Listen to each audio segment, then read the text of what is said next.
Bendiciones mis hermanos, les habla un día más Teo Hernández. Hoy día mis hermanos voy a compartirles la historia de San Benito, primer fundador de religiosos en el año 547. Leamos su historia mis hermanos, pongamos atención. Y su historia dice así: Benito significa bendecido. En 1980 el Santo Padre Juan Pablo II nombró a San Benito como patrono de toda Europa en el 15º centenario de su nacimiento, porque es el santo que más influencia ha tenido quizá en ese continente, por medio de la comunidad de religiosos y por medio de sus maravillosos escritos y de sus sabias enseñanzas. San Benito nació en Nurcia, Italia, cerca de Roma, en el año 480. De padres acomodados, fue enviado a Roma a estudiar filosofía y letras, y se nota que aprendió muy bien el idioma nacional, que era el latín, porque sus escritos están redactados en muy buen estilo. Todos los datos de su biografía los tomamos de la vida de San Benito, escrita por San Gregorio Magno, que fue monje de su comunidad benedictina. La ciudad de Roma estaba habitada por una mezcla de cristianos fervorosos, cristianos relajados, paganos, ateos, bárbaros y toda clase de gente de diversos países y de variadas creencias, y el ambiente es principalmente la juventud, era espantosamente relajado. Así que Benito se dio cuenta de que si permanecía allí, en medio de esa sociedad tan dañada, iba a llegar a ser un tremendo corrompido. Y sabía muy bien que en la lucha contra el pecado y la corrupción resultan vencedores los que en apariencia son cobardes, o sea, los que huyen de las ocasiones y se alejan de las personas malvadas. Por eso huyó de la ciudad y se fue a un pueblecito alejado, a rezar, meditar y a hacer penitencia. Pero sucedió que en el pueblo donde llegó, obtuvo un milagro sin quererlo. Vio a una pobre mujer llorando porque se le había partido un hermoso jarro que era ajeno. Benito rezó y le dio la bendición, y el jarro volvió a quedar como si nada le hubiera pasado. Esto conmovió mucho a las gentes del pueblo, y empezaron a venerarlo como a un santo. Entonces tuvo que salir huyendo hasta más lejos. Se fue hacia una región totalmente deshabitada y en un sitio llamado Subiaco, que significa debajo del lago, porque había allí cuevas debajo del agua. Se retiró a vivir en una roca rodeada de maleza y espinos, y a donde era difícilmente subir. Un monje que vivía por los alrededores lo instruyó acerca de cómo ser buen religioso, y llevaba un pan cada día, el cual amarraba a un cable que Benito tiraba desde arriba. Su barba y su cabellera crecieron de tal manera, y su piel se volvió tan morena en aquella roca, que un día unos pastores que buscaban unas cabras, al encontrarlo, creyeron que era una fiera. Más tarde, al oírlo hablar, se quedaron maravillados de los buenos consejos que sabía dar. Contaron la noticia y mucha gente empezó a visitarlo para pedirle que los aconsejara y enseñara. Y sucedió que otros hombres, cansados de la corrupción de la ciudad, se fueron a esos sitios deshabitados a rezar, a hacer penitencia, y al darse cuenta de la gran santidad de San Benito, aunque él era más joven que los otros, le rogaron que hiciera de superior de todos ellos. El santo no quería, porque sabía que varios de ellos era gente difícil de gobernar, y porque personalmente era muy exigente con los que no querían llegar a la santidad, y sospechaba que no le iban a hacer caso. Pero tanto le rogaron que al fin aceptó el cargo de superior. Con todos ellos fundó allí 12 pequeños conventos de religiosos, cada uno con un superior o abad. Él tenía la dirección general de todo. Cuando algunos de aquellos hombres se dieron cuenta de que Benito, como superior, era muy exigente y no permitía vivir prendiéndole una vela a Dios y otra al diablo, que no permitía vivir en esa vida de retiro tan viciosamente como si se viviera en el mundo, dispusieron deshacerse de él y matarlo. Y echaron un fuerte veneno en la copa de vino que él se iba a tomar, pero el santo dio una bendición a la copa, y ésta saltó por los aires, hecha 1000 pedazos. Entonces se dio cuenta de que su vida corría peligro entre aquellos hombres, y renunciando a su cargo, se alejó de allí. Al joven Benito le llegaron espantosas tentaciones impuras.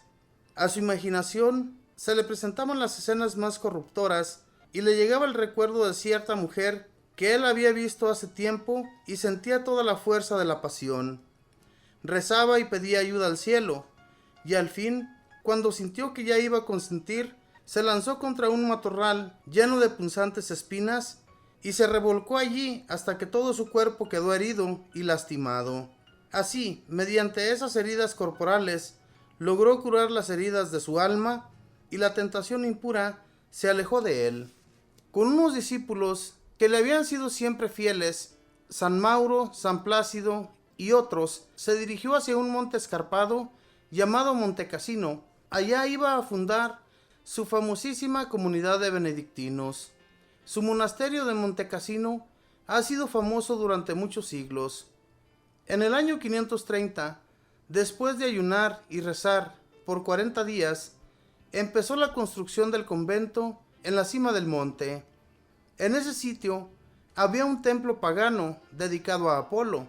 Lo hizo derribar y en su lugar construyó una capilla católica. Luego, con sus discípulos, fue evangelizando a todos los paganos que vivían en los alrededores, y enseguida sí empezó a levantar el edificio, del cual por tantos siglos han salido tantos misioneros a llevar la santidad a pueblos y naciones. San Gregorio, en su biografía de San Benito, narra muchos hechos interesantes, de entre los cuales vamos a recordar algunos. El joven Plácido cayó en un profundo lago y se estaba ahogando. San Benito mandó a su discípulo preferido Mauro: láncese al agua y sálvelo. Mauro se lanzó enseguida y logró sacarlo sano y salvo hasta la orilla. Y al salir del profundo lago, se acordó de que había logrado atravesar esas aguas sin saber nadar. La obediencia al santo le había permitido hacer aquel salvamento milagroso. Estando construyendo el monasterio, se vino abajo una enorme pared y sepultó a uno de los discípulos de San Benito. Este se puso a rezar y mandó a los otros monjes que removieran los escombros, y debajo de todo apareció el monje sepultado, sano y sin heridas, como si hubiera simplemente despertado de un sueño. Estaban sus religiosos constructores tratando de quitar una inmensa piedra, pero ésta no se dejaba mover ni siquiera un centímetro. Entonces el santo le envió una bendición y enseguida pudieron mover la piedra de allí como si no pasara nada.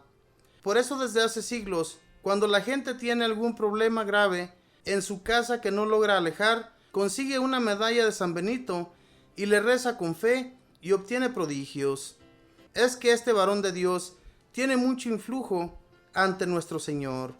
El terrible rey Totila, pagano, estaba invadiendo Italia y oyó ponderar la santidad del famoso fundador.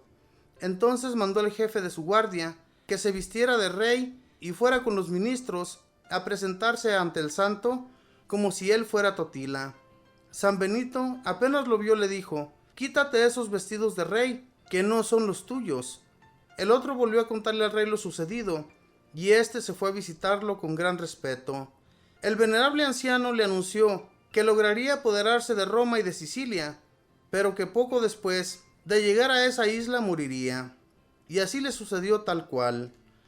Hubo una gran escasez en esa región, y San Benito mandó repartir entre los pobres todo el pan que había en el convento. Solamente dejó 5 panes, y los monjes eran muchos. Al verlos aterrados frente a este atrevimiento les dijo: ya verán que el Señor nos devolverá con la misma generosidad con la que hemos repartido.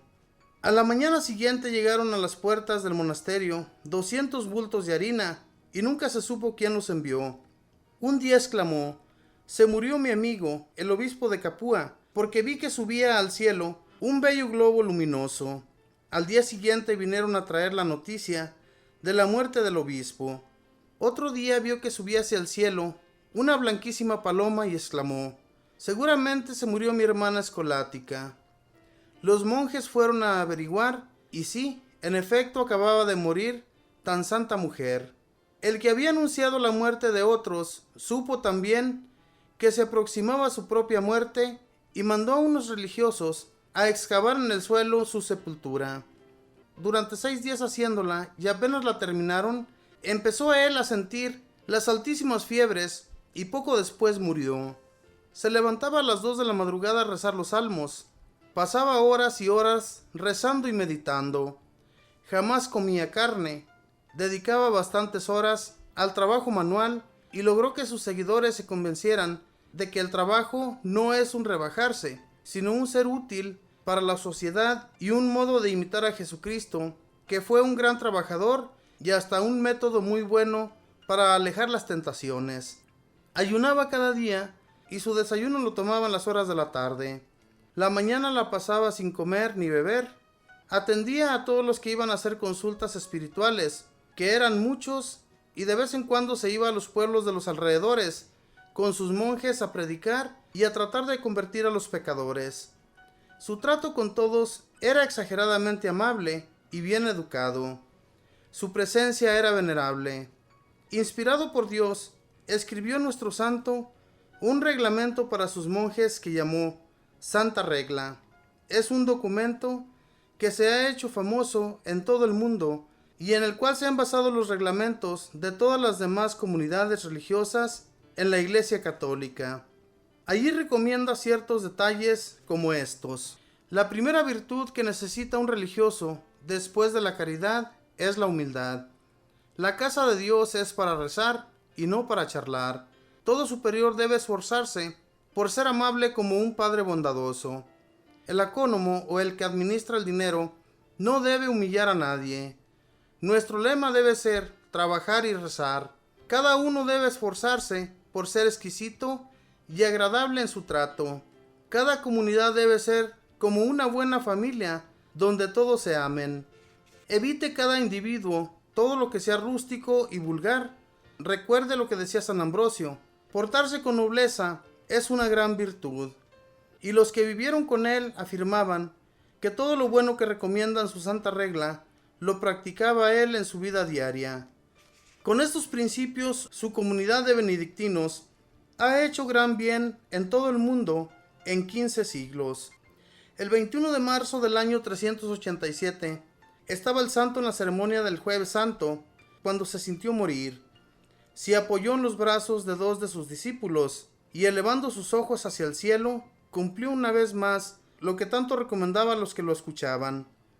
Hay que tener un deseo inmenso de ir al cielo, y lanzando un suspiro como de quien obtiene aquello que tanto había anhelado, quedó muerto. 2 de sus monjes estaban lejos de allí rezando, y de pronto vieron una luz esplendorosa que subía a los cielos y exclamaron: seguramente es nuestro Padre Benito, que ha volado a la eternidad. Era el momento preciso en el que moría el santo.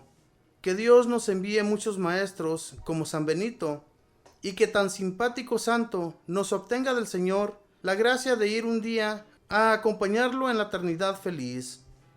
Que de tal manera brille ante los demás la luz de vuestro buen ejemplo, que ellos, al ver vuestras buenas obras, glorifiquen al Padre Celestial. Mateo 5:16. Esta fue la historia de San Benito. Historia un poco larga, mis hermanos, pero muy bella. Este santo, que siendo muy joven y de una familia muy adinerada, lo mandaron a estudiar a Roma, lugar, mis hermanos, de donde él, gracias a Dios, reconoció en Dios que no había otro amor más grande que el de Dios, que se dedicó con mucho fervor, mis hermanos, a orar, meditar y a hacer penitencia. Y todo esto, mis hermanos, parece que no, pero sí sirve mucho. Si nosotros nos pusiéramos a orar y a hacer penitencia en cualquier hora que tengamos tanto tiempo, porque tenemos mucho tiempo, decimos no tenerlo, pero sí hay bastante tiempo para ponernos a orar y meditar sobre lo que Dios quiere en nuestra vida. Y él, al meditar, al estar rezando ante Dios, se dio cuenta de que tenía que ser un fundador de tantos conventos, mis hermanos, que más tarde sirvió para muchos. Todas aquellas personas que le pidieron a él que fuera como su maestro, como su director, que al fin de cuentas esos hombres, los primeros con los que él estuvo, no eran personas fervorosas, ya que los reglamentos que San Benito les ponía, a ellos no les gustaban para nada. Y después de eso quisieron envenenarlo, pero él le dio una bendición a esa copa y esa copa salió volando en pedazos. Es la historia que nos narra aquí este santo, y esa historia que nos sirva a nosotros de mucho para darnos cuenta que si nosotros estamos con Dios, ningún veneno ni nada que exista en este mundo nos puede derrotar. Dios está con nosotros, Él nos cuida y nos protege y nada nos va a suceder. Que Dios les bendiga, que pasen un feliz día.